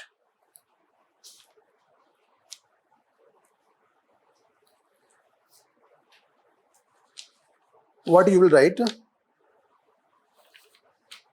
Aggregate supply curve is vertical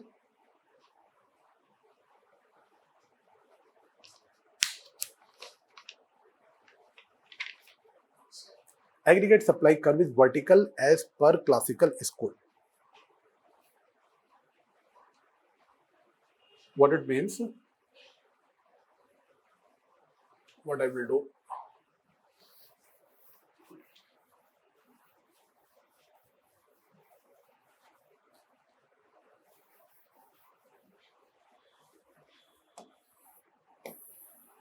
Let's say this is my output.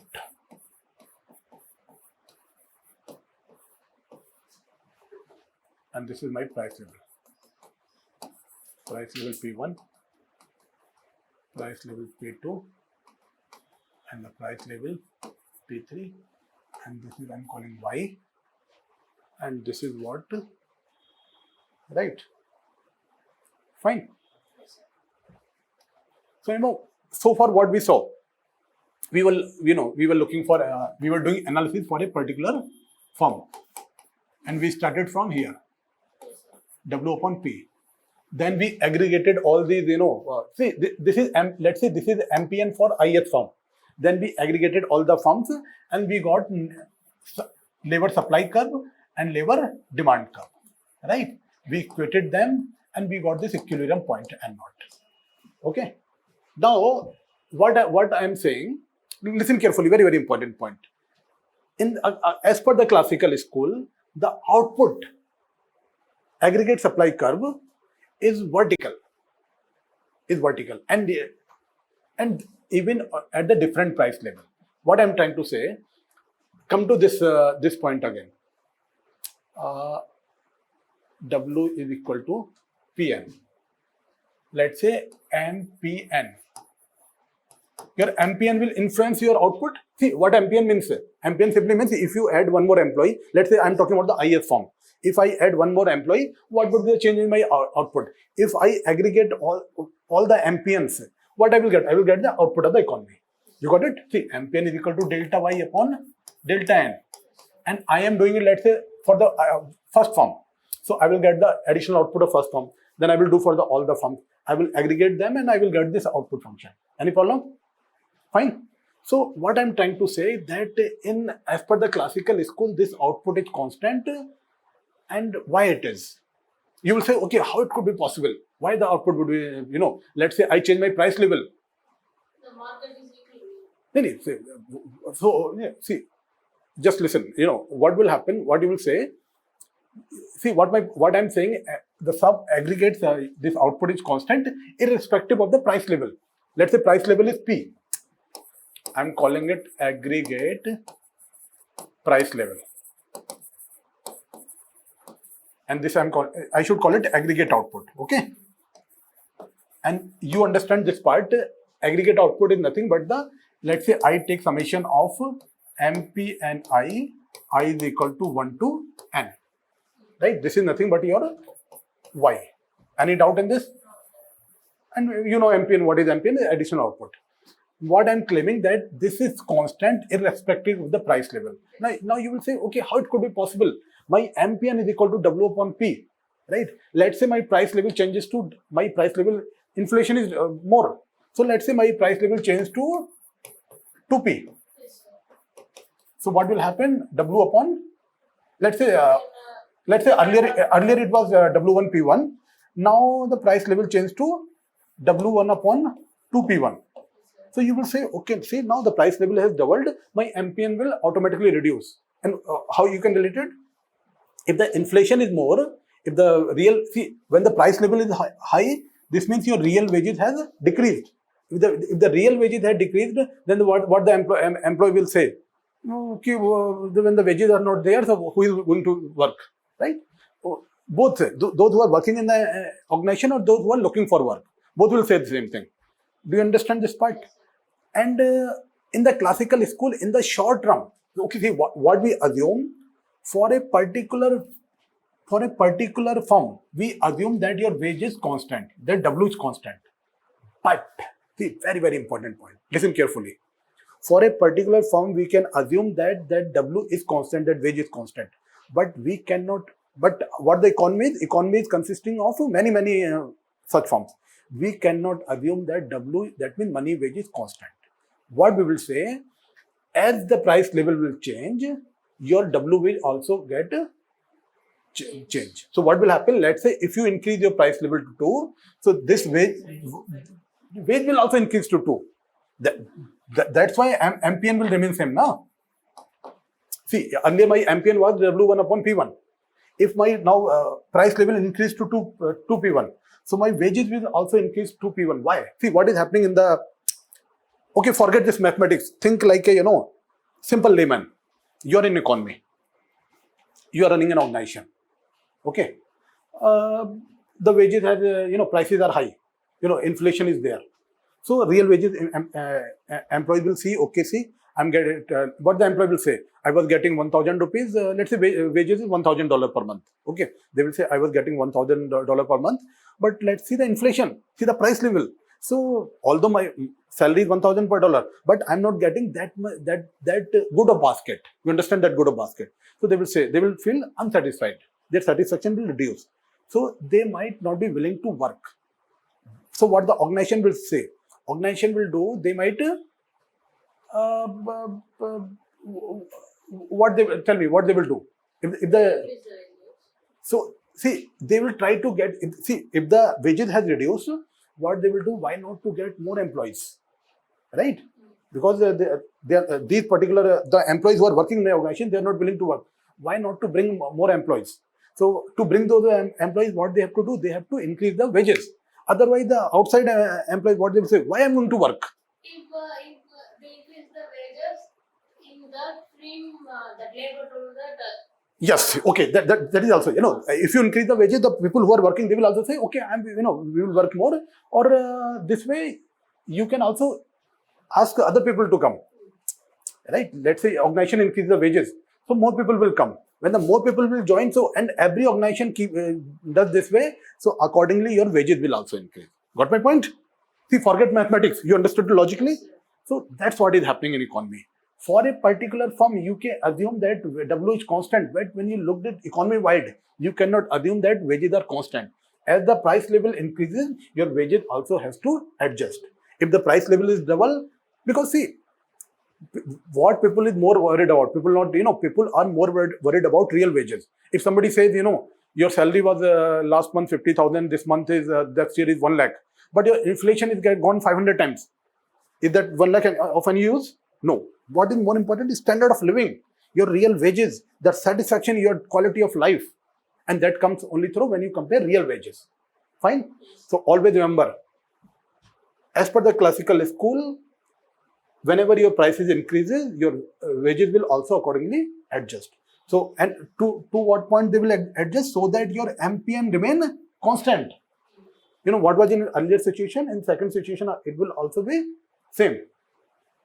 This fine is, so now you can see it. Now it is fine. Ki whatever your price level, if you increase price level to let's say P1 to P2, what will happen? This will adjust. And when it will adjust, this means output will remain constant. Got it? So please write it down. Okay, you have already written. Aggregate supply curve is vertical as per classical school. Fine. There is one problem.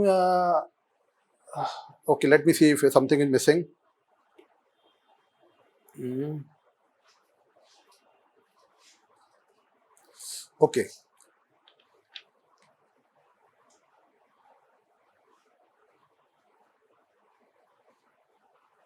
So when I say my output is constant, you please write one more line. The vertical aggregate supply curve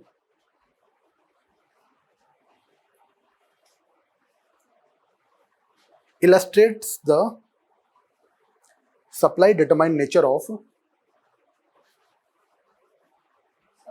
supply determined nature of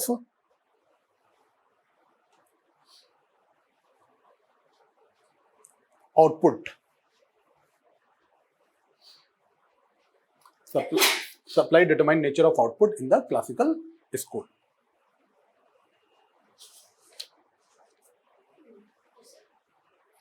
Okay. So what I'm saying in very, very important point. What classical school said, it goes back to assumption. What the classical school is saying at this point, the output is determined by the supply factors, right? Because you saw this output is constant, okay? And how it is related to its assumption?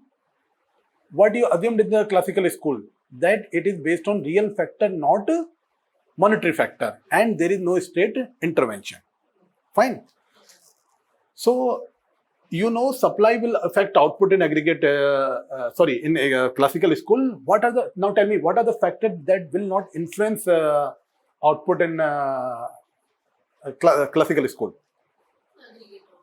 Demand will not influence, right? When you are saying that it is determined only by supply factor, this means demand factors are no, very, very important point. See, try to imagine what the classical school economists are trying. This is a big point. What they are saying, demand factors do not influence your output in the classical model. What they are saying, what will influence is only supply side factors. What you can supply. Let's say demand does not matter at all. What the mercantilism you remember, mercantilism says state intervention is required because if there is no demand for some particular good, state must intervene and create demand for that particular good. That's what mercantilism says. Classical school says no. There is no need of state intervention. Let the market play the role, right? In fact, John Stuart will make an assumption that that legislator should not trouble himself with demand side factors, because demand will be automatically taken care by the market. So what very just whenever you got you have to, when you revise notes, think on this. In classical school, your output is determined mainly by supply side factor. Demand factors plays no role. Fine.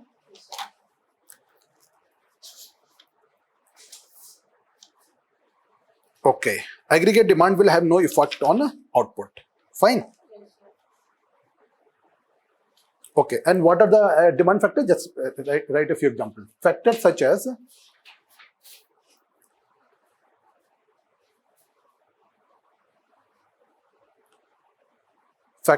the quantity of money,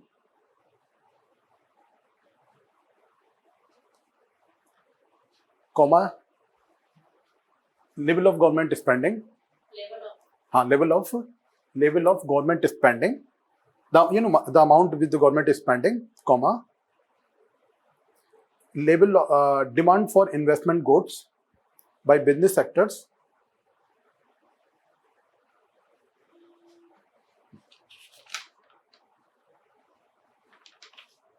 okay, these are all demand factors. Okay, and these do not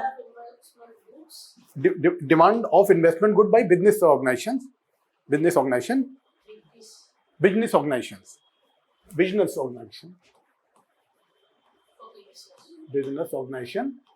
Okay, investment good, right? Let's say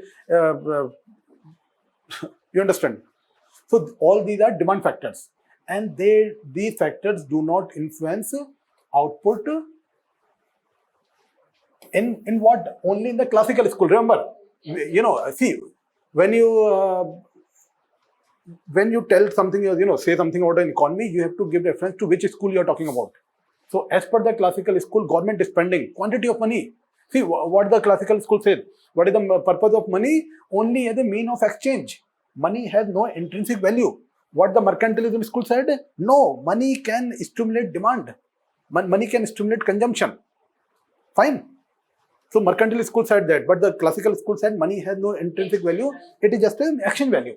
So that's what they are saying. The quantity of money have no influence on the what? Your aggregate output. Fine. Your output is determined mainly by the supply side factor. Yes, sir. This is fine. Yes, sir. Now,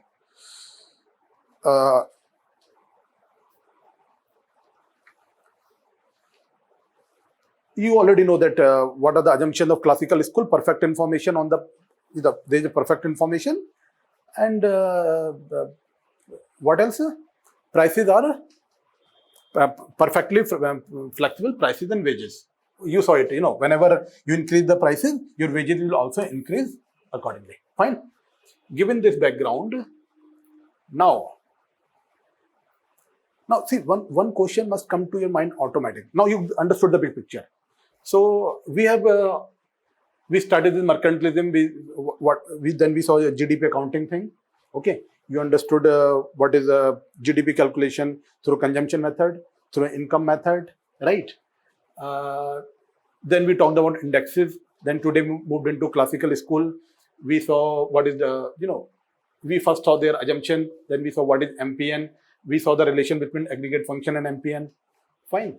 And then we saw this graph for labor supply and labor demand. We identified the equilibrium point, level of employment. Then output. Then we saw this thing. Aggregate supply curve is vertical in classical school. But okay, when you say that the supply side factors are influencing output in the classical school, but supply side factors are changing very gradually.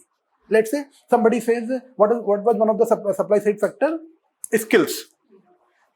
Somebody's skills can change all of a sudden? No. Let's say you are preparing for UPSC. Your skills will change over a period. Let's say you attend these classes, right? You will say your skill level in GS3 and management after, let's say, 3 to 4 months. Those skills will change. So this is the question. Now, when the supply side factor changes so gradually, what can explain the boom and bust in the business cycles? What do I mean to miss? Sometimes GDP increases. Sometimes there is a recession. You remember the recession of 1930, right? Great Depression. Do you remember the slowdown in 2007-8? You don't remember 2007-8 slowdown? Might be very. No, this is a financial crisis in 2007-8. Many banks, that time maybe in the class 5th or 6th, right? So, but this was a big crisis. Many people lost their jobs.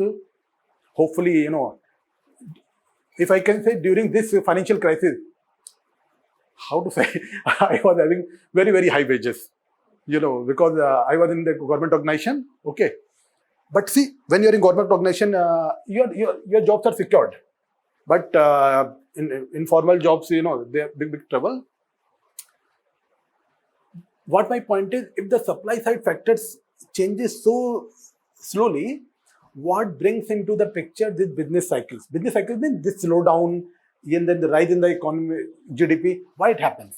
So just what I will do, I will just read two, 3 lines. You just listen carefully. The traditional view had been that the supply side variables change only slowly over time. Fine. But if output is determined by the variables that change only slowly, how can the classical model explain sharp cyclical movements in output? Let's say, same point. If you are saying that supply side factor changes so slowly, how it comes that sometime economy will rise, then it will be slow down, then it will rise, it will slow down, right? Why it happens? If let's say this was the situation in 2006, and what happened in 2008? If there was a slowdown, fine. So what they say, the apparent failure of the classical equilibrium model to explain this classical movement. Let's say now what we will study after this classical school. Keynes into the picture. Professor Keynes, he gave his ideas in the in the general theory of employment, interest, and money. So he made this observation that classical school cannot explain this phenomena, why there are a recession, why there are, why there is boom. That is why he start, questioning their theory, right? See, now whatever we have studied, as per the classical school, we have studied rigorously and correctly. But now we will move into Keynes school. Then you will understand many of their assumptions were not appropriate. For instance, to say that only real factors influence the economy, not monetary factors. The quantity of money influences growth, right? Let's say RBI is increasing or decreasing. Let's say whenever RBI is increasing interest rate, repo rate, right? Do you see there is a trouble in newspaper? Government goes, why you are, in fact, in India, they changed to MPN, Monetary Policy Committee, right? What is that mandate of Monetary Policy Committee? To, keep inflation within a range. That is it's a 6-member committee. Earlier, monetary policy and fiscal policy were segregated. Monetary policy means the policy which is influencing monetary factors taken mainly by the RBI, and fiscal policy is related to government. How much investment to be done, right? So generally these two are segregated. Why they are segregated? So because they should not influence each other. Politician influence should not come into this monetary policy. But after this MPC, Monetary Policy Committee, which is a 6-member committee, it has a government representative as well. Let's say you see present MPN committee. In that, I think at present one member is from a professor from IGIDR. IGIDR is a institute in Mumbai, Indira Gandhi Institute of Development Research.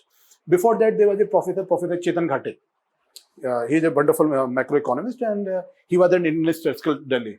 So these professors also there, RBI governors also there, right?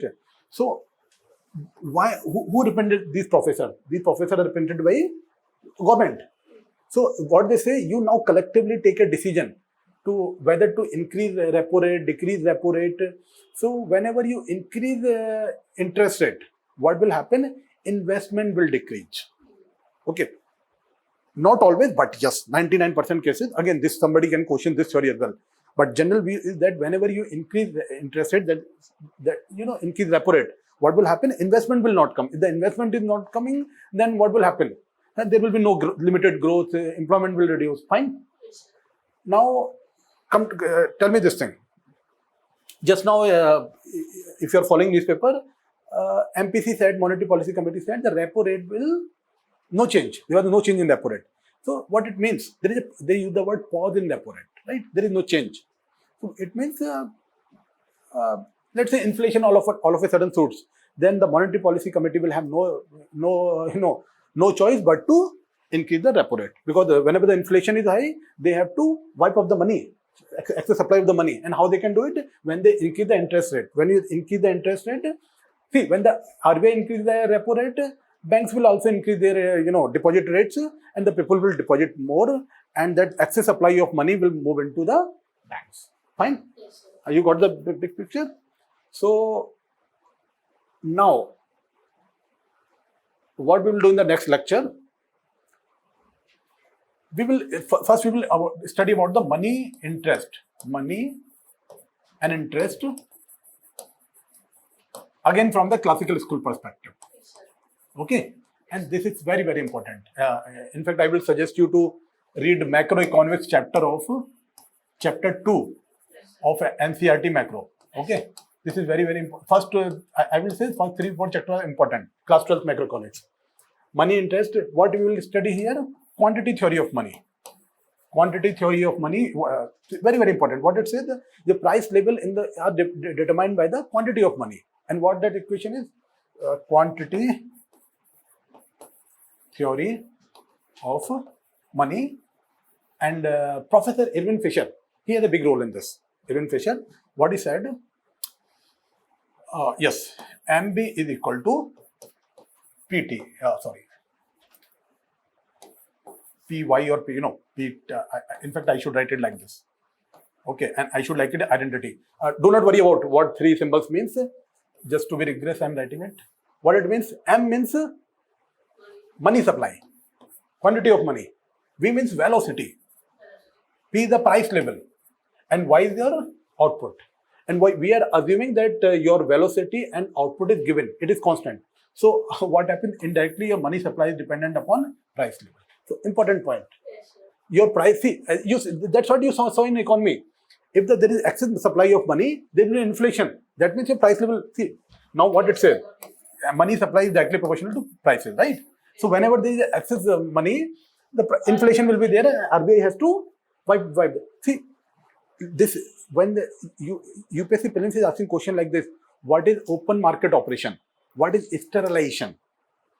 All these things are, in this year the question was there, right? Sterilization, beta. So there are two types of question in UPSC. One is mainly your understanding of economic survey, what is happening in the economy. Let's say they may ask what is Ayushman, what is happening in the Ayushman Bharat scheme, what is happening in, let's say, national investment project, national infrastructure pipeline. This year they also ask what is InvITs, right? InvITs, we studied, this infrastructure development fund. Okay. Another question are a little bit technical, but technical, it does not mean you need to know that, very hardcore economics. See, I'm telling here we are discussing fundamentals. After in 667 lecture, you will get wonderful fundamentals of I can say this thing with confidence. You can go, with this understanding, forget even GS3 economics. You can also move into economics optional. Okay, this kind of foundation we are going to build. Now, let's say they are talking about open market operation. Open market operation simply means it is to control the excess supply money, right? Excess, or to control the money supply. Now, sterilization is also related term. So when you read the economic surveys or some good newspaper, these terms are there. So you should be able to understand what that term means. You need not to be a hardcore economist for UPSC, but the sensibility should be there, that understanding, and that will come. Fine. Yes, sir. So in the next lecture, we will talk about money and interest, and mainly we will talk about quantity theory of money. I'm expecting that you will study macroeconomics chapter. Fine. Thank you very much.